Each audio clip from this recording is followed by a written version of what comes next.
हे welcome back guys. आज हम बनाने वाले हैं ज़ोरो की ये वाली ड्राइंग। तो चलिए बिना देरी किए स्टार्ट करते हैं। तो गाइस मैं ड्रॉ करने वाला हूँ ज़ोरो की ये वाली ड्राइंग। तो सबसे पहले मैं ज़ोरो की दोनों आइज़ ड्रॉ कर रहा हूँ। और हॉनेस्टली गाइस मेरे लिए कैरेक्टर ड्राइंग में आइज़ सबसे इम्पोर्टेंट पार्ट में एक है, क्योंकि आइज़ से ही कैरेक्टर का एक्सप्रेशन डिसाइड होता है। रेफरेंस में ज़ोरो का एक्सप्रेशन एकदम एंग्री वाला है, ना स्माइल ना फियर, बस एकदम फोकस्ड लुक। एग्जैक्टली यही एक्सप्रेशन हमें ड्राइंग में बनानी है। मैं पहले आइज़ के बेसिक शेप बना रहा हूँ और फिर स्लोली डिटेल्स ऐड करूँगा। यहाँ एक चीज़ याद रखो, अगर दोनों आइज़ के साइज़ या पोजीशन थोड़ा भी डिफरेंट हो गया तो फेस का कंप्लीट एक्सप्रेशन चेंज हो सकता है। एंड फेस के अंदर आइज़, नोज़ और माउथ ड्रॉ करने के लिए आप हॉरिजॉन्टल लाइन ड्रॉ कर सकते हैं, क्योंकि इसे अलाइन करने के लिए आपको इजी हो जाएगा। पहले एक आँख, फिर दूसरी आँख, फिर उसके बाद नाक और माउथ। ये सब करने के बाद मैं ईयर्स ड्रॉ कर रहा हूँ, यानी कि कान। एंड मैं फेस के अंदर थोड़ा थोड़ा सा डिटेलिंग भी ऐड कर रहा हूँ, क्योंकि हमारा ड्राइंग थोड़ा रियलिस्टिक दिखे। एंड आखिर में ज़ोरो का माउथ, लेकिन यहाँ एक नॉर्मल माउथ नहीं है, क्योंकि ज़ोरो के माउथ में ऑलरेडी एक स्वॉर्ड है। ज़ोरो की फाइटिंग स्टाइल को 3 स्वॉर्ड स्टाइल के नाम से जाना जाता है। और इसके सबसे क्रेज़ी पार्ट ये है कि ये एक स्वॉर्ड वो अपने माउथ में होल्ड करता है। अब मैं पहले माउथ का स्ट्रक्चर बना रहा हूँ, उसके बाद स्वॉर्ड का माउथ के अक्रॉस प्लेस करूँगा। अब फेस का नीचे वाला पार्ट यानी कि चिन, थोड़ा उसको भी कंप्लीट करेंगे। फिर उसके बाद ऊपर सर वाला पार्ट यानी कि हैट। अब मैं ज़ोरो का हेड के अपर पोर्शन पर वर्क कर रहा हूँ। रेफरेंस में ज़ोरो ने अपने फेमस ब्लैक रुमाल पहना हुआ है। मैं पहले इसका ओवरऑल शेप बना रहा हूँ। रुमाल के फोल्ड और टाइट पोर्शन को भी केयरफुली डिफाइन करेंगे। ये सिंपल कैप नहीं है। ज़ोरो जब सीरियस फाइट मोड में हो जाता है तो उसका ए वाला लुक उसकी पर्सनैलिटी को और इंटेंस बना देता है। और ड्राइंग में भी जैसे ही ये ब्लैक रुमाल ऐड होते हैं, कैरेक्टर का लुक कम्प्लीटली चेंज हो जाता है। तो अब इसके बाद फेस के पार्ट में अभी क्या क्या बचा है वो सब देखेंगे। फिर मैं अभी स्वॉर्ड के हैंडल, ब्लेड के पैटर्न और स्मॉल डिटेल्स को केयरफुली डिफाइन कर रहा हूँ। रेफरेंस में स्वॉर्ड का हैंडल काफ़ी डिटेल्ड है, इसलिए मैं भी उसकी टेक्सचर को कैप्चर करने की कोशिश कर रहा हूँ। अब हम आ गए हैं कॉस्ट्यूम और बॉडी के पार्ट पर। रेफरेंस में ज़ोरो का अपर बॉडी मस्कुलर है, इसलिए मैं शोल्डर्स, चेस्ट और आर्म्स का स्ट्रक्चर केयरफुली बना रहा हूँ। मैं बॉडी को सिर्फ आउटलाइन से डिफाइन नहीं करता, मसल्स और बॉडी फोल्ड्स को भी ग्रेजुअली ऐड करते हैं। अब नीचे में उसका ग्रीन वेट शील्ड, उसको बाद में बनाएंगे। अभी हैंड्स और शोल्डर बॉडी पार्ट को कंप्लीट करेंगे। अभी धीरे धीरे करके हम हैंड्स का डिटेलिंग ऐड कर रहे हैं। काफ़ी लोगों को हैंड्स ड्रॉ करने में दिक्कत होती है। मुझे भी स्टार्टिंग में दिक्कत होता था, पर अब नहीं। अब मैं ड्राइंग के दूसरे साइड, ये पार्ट थोड़ा ट्रिकी है बिकॉज हैंड और आर्म ऑलरेडी क्रॉस पोजीशन में है। मैं पहले ब्रिस्ट और पाम का शेप एस्टेब्लिश कर रहा हूँ, फिर इसके बाद वो स्वॉर्ड को कम्प्लीटली ड्रॉ करूँगा। फिर इसके बाद हैंड को भी आगे तक ड्रॉ करके रियलिस्टिक लुक दूँगा।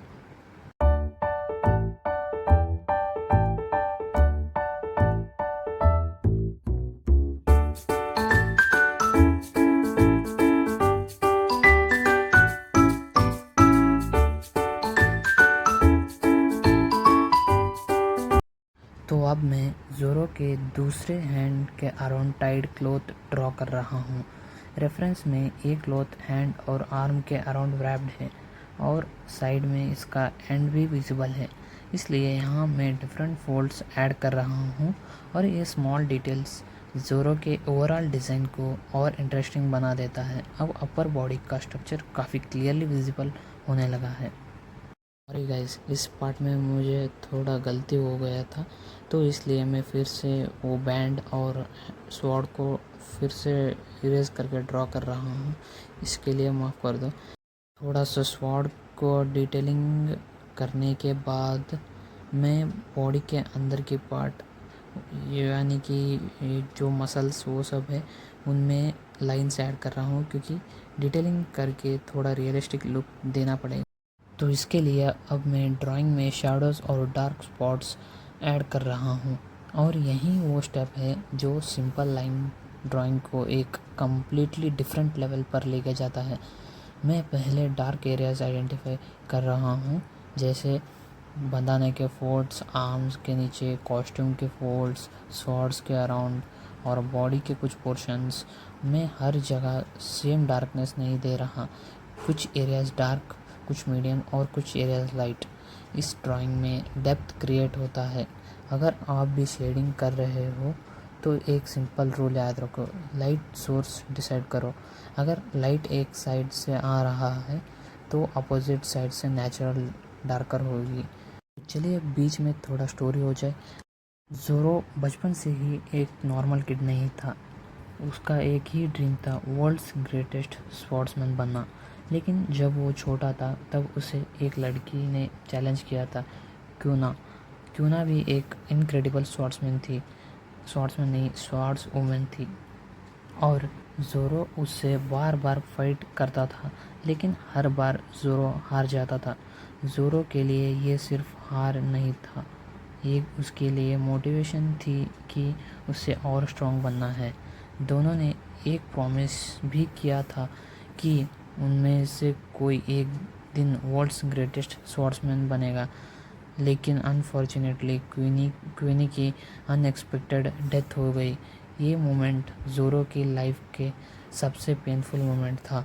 उसके बाद ज़ोरो ने क्वीने को स्वॉर्ड्स वाडो इचिमोंजी अपने पास रखी और प्रॉमिस किया कि अब वो उस ड्रीम को खुद कंप्लीट करेगा। यहीं से ज़ोरो का रियल जर्नी स्टार्ट होता है। उसने स्वॉर्ड्समैनशिप को अपनी लाइफ बना लिया, और बाद में उसकी मीटिंग होती है मंकी डी लूफ़ी से। लूफ़ी ने ज़ोरो को अपनी क्रू में ज्वाइन करने के लिए कहा। ज़ोरो ने इनिशियली मना किया, लेकिन इवेंचुअली वो स्ट्रॉ हैट पायरेट्स का फर्स्ट क्रू मेंबर बन गया, और उस दिन से ज़ोरो का एक और गोल बन गया, लूफ़ी के ड्रीम को प्रोटेक्ट करना। ज़ोरो का कैरेक्टर मुझे इसलिए भी इंटरेस्टिंग लगता है क्योंकि वो सिर्फ स्ट्रॉन्ग बनना नहीं चाहता, वो अपने प्रॉमिस को निभाना चाहता है। चाहे अपोनेंट कितना भी पावरफुल हो, चाहे सिचुएशन कितनी भी डेंजरस हो, ज़ोरो पीछे हटता नहीं चाहता। और इसी वजह से उसकी एक फेमस क्वालिटी है, नेवर गिव अप। उसकी जर्नी में बहुत सारे मोमेंट्स आए जहां वो ऑलमोस्ट हार चुका था, लेकिन वो हर बार और स्ट्रॉन्ग होकर वापस आया। और सबसे इंटरेस्टिंग बात, ज़ोरो का ड्रीम सिर्फ उसका पर्सनल ड्रीम नहीं रहा। अब जब वो क्यूना का प्रॉमिस लेकर चल रहा है तो हर बैटल में उसे याद रहता है कि उसे कितना स्ट्रॉन्ग बनना है। इसी डिटर्मिनेशन की वजह से ज़ोरो स्लोली एक लेजेंडरी स्वॉर्ड्समैन बनने की जर्नी पर आगे बढ़ता है। और गाइस, शायद इसीलिए ज़ोरो का ये लुक इतना पावरफुल लगता है। उसके हाथ में स्वॉर्ड्स है, माउथ में स्वॉर्ड है, लेकिन एक्चुअली उसकी सबसे पावरफुल वेपन है उसकी डिटर्मिनेशन। चलिए, थोड़ा स्टोरी तो कंप्लीट हो गया। अब इसके बाद मैं कलरिंग का पार्ट कर रहा हूँ। अगर आपको कलरिंग का ट्यूटोरियल चाहिए तो मुझे कमेंट में ज़रूर बताना।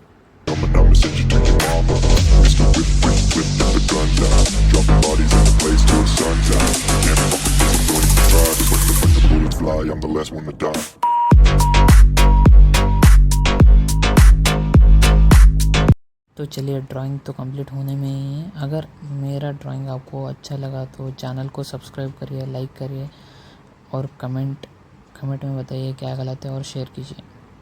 तो are you ready for the final look? Come, let's C.